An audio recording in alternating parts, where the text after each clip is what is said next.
Hi friends, this is Vincent நம்ம சேனலுக்கு உங்களை வரவேற்கிறேன். ஓகே ஃப்ரெண்ட்ஸ், இந்த 12th மேக்ஸ் அதாவது குவார்டர்லி எக்ஸாமினேஷனோட ஃபுல் ஆன்சர் கீஸ் வந்து நிறைய பேர் கேட்டிருந்தீங்க. ஏன்னா நமக்கு வந்து உங்களுக்கே தெரியும், ரெண்டு கிரியேட்டிவ் கொஸ்டின்ஸ் வந்து கேட்டிருந்தாங்க. ஒன்று 3 மார்க்லேயும் ஒன்று 5 மார்க்லேயும் கேட்டிருந்தாங்க. அதை பற்றி நாம் என்ன சொல்லுறது இப்போ தெளிவாக நம்ம பார்க்க போகிறோம், சரியா? அதனால் இந்த வீடியோ ஸ்கிப் பண்ணாதீங்க. ஸ்கிப் பண்ணாமல் லாஸ்ட் வரைக்கும் நீங்கள் பார்த்தீங்க அப்படின்னா ஃபுல் ஆன்சர் கீயை நீங்கள் என்ன பண்ணலாம் சொல்லுறது தெளிவாக நீங்கள் தெரிஞ்சுக்கலாம். ஓகே, ஃபஸ்ட்டு வந்து என்ன பண்ணலாம் சொல்லுறது ஒன் வேர்ட்ஸ்க்குரிய ஆன்சர்ஸ் வந்து பார்த்துடலாம். ஃபஸ்ட்டு ஒன் வேர்ட்ஸ் வந்து பார்த்தீங்க அப்படின்னா ஃபஸ்ட்டு ஒன்றுக்கு ஆன்சர் வந்து ஆப்ஷன் வந்து 2. செகண்ட் ஒன்னோட ஆன்சர் வந்து பார்த்தீங்கன்னா ஆப்ஷன் வந்து 2. தேர்ட் ஒன் வேர்டுக்கு ஆன்சர் வந்து அதாவது ஆப்ஷன் வந்து 1. ஃபோர்த் ஒன் வேர்டுக்கு 3. ஃபிஃப்த் ஒன் வேர்டுக்கு ஆன்சர் வந்து ஆப்ஷன் 1. சிக்ஸ்த் ஒன் வேர்டுக்கு 2. செவன்த் ஒன் வேர்டுக்கு 3. எயித் ஒன் வேர்டுக்கு 4. நைன்த் ஒன் வேர்டுக்கு 2. 10th ஒன் வேர்டுக்கு ஆப்ஷன் வந்து 1. 11th ஒன் வேர்டுக்கு 1. 12th ஒன் வேர்டுக்கு 4. 13th ஒன் வேர்டுக்கு 2.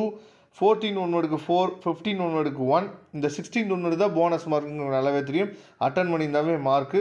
17 ஒன் வேர்டுக்கு 3. 18 ஒன் வேர்டுக்கு 1. அதுக்கப்புறம் 19 ஒன் வேர்டுக்கு 3. 20th ஒன் வேர்டுக்கு 4. சரியா, இதுதான் வந்து ஒன் வேர்டுக்குரிய ஆன்சர்ஸ். அதுக்கப்புறம் நம்ம வந்து 2 மார்க் கொஸ்டின்ஸ் வந்து பார்க்கலாம். 2 மார்க் கொஸ்டின்ஸோட ஃபஸ்ட்டு கொஸ்டினுக்கு இதான் ஆன்சர், இப்படி தான் எழுதணும். அதாவது ஏ டிரான்ஸ்போஸ் ஈக்குவல் டு ஏ அப்படின்னு சொல்லி போட்டுட்டு அதுக்கப்புறம் ரெண்டு பக்கம் நம்ம அட்ஜாயின்ட் எடுத்து அதை வந்து ப்ரூவ் பண்ணுறோம். இதை நீங்கள் தெளிவாக பார்த்துங்க. அதுக்கப்புறம் 22வது கொஸ்டின் வந்து பார்த்திங்க அப்படின்னா A into A transpose equal to I அப்படின்னு சொல்லி நம்ம ப்ரூவ் பண்ணணும், சரியா? அப்போ தான் நம்ம வந்து அதை வந்து பெர்பெண்டிகுலர் செங்குத்து அப்படின்னு நம்ம சொல்ல முடியும். அதுக்கப்புறம் 23வது கொஸ்டின் வந்து பார்த்திங்கன்னா பியூர்லி இமேஜினரி அப்படிங்கிறத நம்ம என்ன பார்த்தா ப்ரூவ் பண்ணுறது கொடுத்துருக்காங்க. 24வது கொஸ்டினுக்கு வந்து அதாவது alpha r equal to 2, alpha equal to π/6ன்னு சொல்லிட்டு தீட்டா ஈக்குவல் டு -π/6ன்னு வரணும். அதுக்கப்புறம் 25th கொஸ்டின் வந்து ஆல்ஃபா ப்ளஸ் பீட்டா அதோட வேல்யூ -43/17, ஆல்ஃபா இன்ட்டு பீட்டா அதோட வேல்யூ -73/17. கடைசியாக நமக்கு கிடைக்கக்கூடிய அந்த அதாவது குவாட்ராடிக் ஈக்குவேஷன் வந்து பார்த்திங்கன்னா 17x² - 25x - 91 = 0. 26th கொஸ்டினுக்கு தீட்டா ஈக்குவல் டு π/6. 27th கொஸ்டினுக்கு A is equal to 3, A is equal to 3, a² = 9, b² = 5. சரியா, கடைசியாக நமக்கு இருக்க அந்த ஈக்குவேஷன் வந்து பார்த்திங்கன்னா x² / 9 + y² / 5 = 1. இதுதான் அதுக்குரிய ஆன்சர். அதுக்கப்புறம் 28th கொஸ்டின் வந்து பார்த்திங்க அப்படின்னா நமக்கு அதோட ஆன்சர் வந்து அதாவது -21 i vector + 14 j vector -22 k vector. இதை தெளிவாக பார்த்துங்க. அதுக்கப்புறம் 29வது கொஸ்டின் வந்து பார்த்திங்கன்னா ஆன்சர்ஸ் வந்து பேரலல் அப்படின்னு நம்ம சொல்லணும். அதுக்கு வந்து a vector equal to t into b vector அப்படின்னு சொல்லி நம்ம என்ன பண்ணணும், ப்ரூவ் பண்ணணும், சரியா? அதாவது ஒரு கான்ஸ்டன்டால் மல்டிபிள் பண்ணுற மாதிரி நம்ம கொண்டு வரணும். 30வது கொஸ்டின் வந்து அதாவது இதோட ஆன்சர் வந்து பார்த்தீங்கன்னா t = 9, t = 16 அப்படின்னு சொல்லி எடுத்து நம்ம ஃபஸ்ட்டு சொல்யூஷன் செகண்ட் சொல்யூஷனுக்கு என்ன சப்ஸ்டியூட் பண்ணோம் அப்படின்னா நமக்கு கிடைச்ச கடைசி ஃபைனல் ஆன்சர் வந்து பார்த்தீங்கன்னா +or -3 +or -4. இதெல்லாம் வந்து 2 மார்க்கோட கொஸ்டின்ஸு. அதுக்கப்புறம் 3 மார்க் கொஸ்டின்ஸ் வந்து பார்க்கலாம். 3 மார்க் கொஸ்டின்ஸோட அதாவது 31 கொஸ்டினுக்கு ஆன்சர் வந்து பார்த்திங்க அப்படின்னா x, y = -11,4. 32வது கொஸ்டின் ரேங்க் வந்து பார்த்திங்கன்னா 2, சரியா? ரேங்க் வந்து 2. 33வது கொஸ்டினுக்கு -2i. 34வது கொஸ்டினுக்கு +or -2√2 - i√2, சரியா? அதுக்கப்புறம் 35வது question x² - 6x + 13 = 0. 36th கொஸ்டினோட answer வந்து பார்த்திங்கன்னா x belongs to -1, -1/√3 union of 1/√3, 1, சரியா? டொமைனோட வேல்யூ. அதுக்கப்புறம் 37வது கொஸ்டின் வந்து பார்க்கலாம். 37வது கொஸ்டின் வந்து பார்த்திங்கன்னா r = 3, q = 3, சரியா? அதில் வந்து பார்த்திங்கன்னா சென்டருக்கு ஃபார்முலா வந்து -g, -f 1, 0. r is equal to square root of g squared plus f squared minus c equal to √25 = 5, சரியா? அதுக்கப்புறம் 38வது கொஸ்டினோட ஆன்சர் வந்து 0. 39வது கொஸ்டின் வந்து பார்த்தீங்கன்னா அதாவது y, z = 2, -1, 2. இதான் அதோட ஆன்சர். அதை பார்த்துங்க. 40வது கொஸ்டின் இதுதான் கிரியேட்டிவ் கொஸ்டின் மாதிரி என்னாச்சு பார்த்து கேட்டிருந்தாங்க. இதை தெளிவாக நீங்கள் பார்த்துங்க. அதாவது sin² θ + cos² θ = 1 அப்படின்னு சொல்லி நமக்கு அந்த ஃபார்முலேட் வந்து நமக்கு தெரியும். அதில் வந்து sin θ = √1 - cos²θ. அதில் வந்து x = cos θ அப்படின்னு சொல்லி நம்ம என்ன பண்ணுறோம், எடுத்துக்கிறோம். அப்படி எடுத்துட்டோம் அப்படின்னா sin θ = √1 -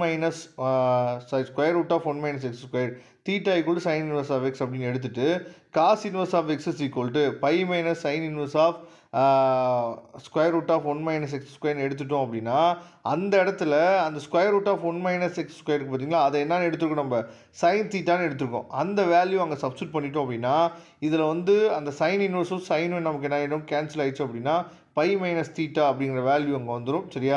அப்போ பை மைனஸ் தீட்டான்னு சொல்லும் போது இதில் மைனஸ் உள்ள மல்டிபிள் பண்ணும்போது பை கேன்சல் ஆயிரும்.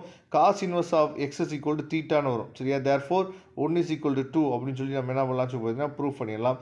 இதுதான் வந்து 3 மார்க்கோட அதாவது கிரியேட்டிவ் கொஸ்டின் கம்பல்சரியில் ஒரு கிரியேட்டிவ் கொஸ்டின் கேட்டிருந்தாங்க. அதை தான் நம்ம என்னாச்சு பார்த்தா எடுத்துருக்குறோம்.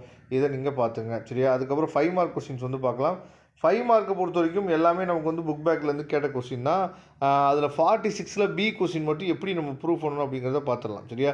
இப்போ 41ல் ஏக்கு வந்து பார்த்திங்கன்னா அதாவது lambda equal to 5 mu is not equal to 9. Second ஒனுக்கு வந்து பார்த்திங்கன்னா செகண்ட் சப்டிவிஷனுக்கு lambda not equal to 5 mu is not equal to 9. Third சப்டிவிஷனுக்கு lambda equal to 5 mu is equal to 9 சரியா. அதுக்கப்புறம் அதுலேயே பி 41ல் பி ஆன்சர் வந்து பார்த்தீங்கன்னா X is equal to 1 Y is equal to 3 Z equal to 3 சரியா. இதெல்லாம் எல்லாத்துக்கும் தெரிஞ்சது தான், ரொம்ப ஈஸியான கொஸ்டின். அதுக்கப்புறம் 42ல் ஏ கொஸ்டின் வந்து ரொம்ப ரொம்ப முக்கியமான கொஸ்டின் தான். அதுவும் ஏற்கனவே பப்ளிக் எக்ஸாம்லேயே கேட்டிருக்காங்க. அதோட ஆன்சர்ஸை பார்த்துங்க. அதுக்கப்புறம் 42ல் பி கொஸ்டினோட ஆன்சர் வந்து பார்த்திங்க அப்படின்னா அது ப்ரூவ் தட் சம் தான். அதனால் ஈஸியாக நம்ம என்ன பண்ணிக்கலாம் ப்ரூவ் பண்ணிக்கலாம். அதுக்கப்புறம் 43ல் ஏ கொஸ்டினோட ஆன்சர் வந்து பார்த்தோம் அப்படின்னா 3, -2, -7, -8 சாரி 3, -2, -7, 8 இதான் அதுக்குரிய ஆன்சர். 43ல் பி கொஸ்டின் வந்து பார்த்திங்கன்னா 2 ± √3 அதுக்கப்புறம் 3 ± 2√2 இதான் அதுக்குரிய ஆன்சர். அதுக்கப்புறம் 44ல் ஏ கொஸ்டினுக்கு x² = 1/2 x is equal to ± 1/√2 இதை பார்த்துங்க. அதுக்கப்புறம் 44ல் பி கொஸ்டின் வந்து பார்த்திங்கன்னா ஆன்சர் வந்து -5/6 சரியா. அதுக்கப்புறம் 45ல் அதாவது ஏ கொஸ்டின் வந்து பார்த்திங்கன்னா theta equal to tan inverse of 4/3. அதுக்கப்புறம் 45ல் பி கொஸ்டின் வந்து பார்த்திங்க அப்படின்னா E is equal to 6/5 ஃபோக்கஸோட வேல்யூ -4,1 8,1 சென்டர் வந்து பார்த்திங்கன்னா 2,1. 46ல் ஏ கொஸ்டின் வந்து பார்த்திங்க அப்படின்னா ஆன்சர் வந்து x² + y² -5x -y + 4 = 0. இந்த 46ல் பி கொஸ்டின் இருக்குது பார்த்தீங்களா, அதுதான் இந்த இடத்துல நம்ம கொடுத்துருக்கோம் தெளிவாக. இதை தெளிவாக நீங்கள் பார்த்துங்க. இதில் வந்து அந்த இன்டர்செக்ஷன் பாயிண்ட் நமக்கு என்ன கிடைக்குது அப்படின்னா 2, 3, -1 அதை கொண்டு போய் நம்ம சப்ஸ்டியூட் பண்ணும்போது a is equal to 1 அப்படிங்கிற வேல்யூ வந்து நமக்கு கிடைக்குது. அப்போ நமக்கு தேவையான பாயிண்ட் வந்து கடைசியாக நமக்கு தேவையான பாயிண்ட் வந்து பார்த்திங்க அப்படின்னா அதாவது x2 y2 z2 அதோட வேல்யூ என்னன்னு சொல்லி பார்த்தீங்கன்னா -3, 8, -2 இதுதான் கடைசி ஃபைனல் ஆன்சர். அதை தெளிவாக நீங்கள் பார்த்துக்குங்க சரியா. இதோட பிடிஎஃப் லிங்க்கு நான் ஃபுல்லாகவே என்னாச்சு பார்த்தா உங்களுக்கு டிஸ்கிரிப்ஷன் பாக்ஸில் கொடுத்துருக்கேன், எடுத்து யூஸ் பண்ணிங்க. இதே மாதிரி அடுத்த எக்ஸாம் சரியா, அடுத்து உங்களுக்கு செகண்ட் மிட் டெர்ம் டெஸ்ட் வரும். செகண்ட் மிட் டெர்ம் டெஸ்ட்டும் நம்ம சேனலை ரெகுலராக ஃபாலோ பண்ணிங்கன்னா நீங்கள் நல்லபடியாக நல்ல மார்க் வந்து நீங்கள் ஸ்கோர் பண்ணிடலாம். ஏற்கனவே நம்ம போட்ட இம்பார்ட்டன்ட் கொஸ்டின்ஸ் வந்து நிறையா உங்களுக்கு கேட்டிருப்பாங்க அப்படிங்கிற நீங்களே தெரிஞ்சிருப்பீங்க. அடுத்தடுத்த எக்ஸாம் ஃபாலோ பண்ணுங்கள். கண்டிப்பாக நம்ம சேனலோட வாட்ஸ்அப் குரூப்லேயும் டெலிகிராம்லேயும் கண்டிப்பாக நீங்கள் ஜாயின் பண்ணுங்கள். இது எல்லாத்தோட லிங்க்கும் நான் டிஸ்கிரிப்ஷன் பாக்ஸில் கொடுத்து யூஸ் பண்ணுங்கள். தேங்க்யூ. நம்ம நெக்ஸ்ட் வீடியோ பார்க்கலாம்.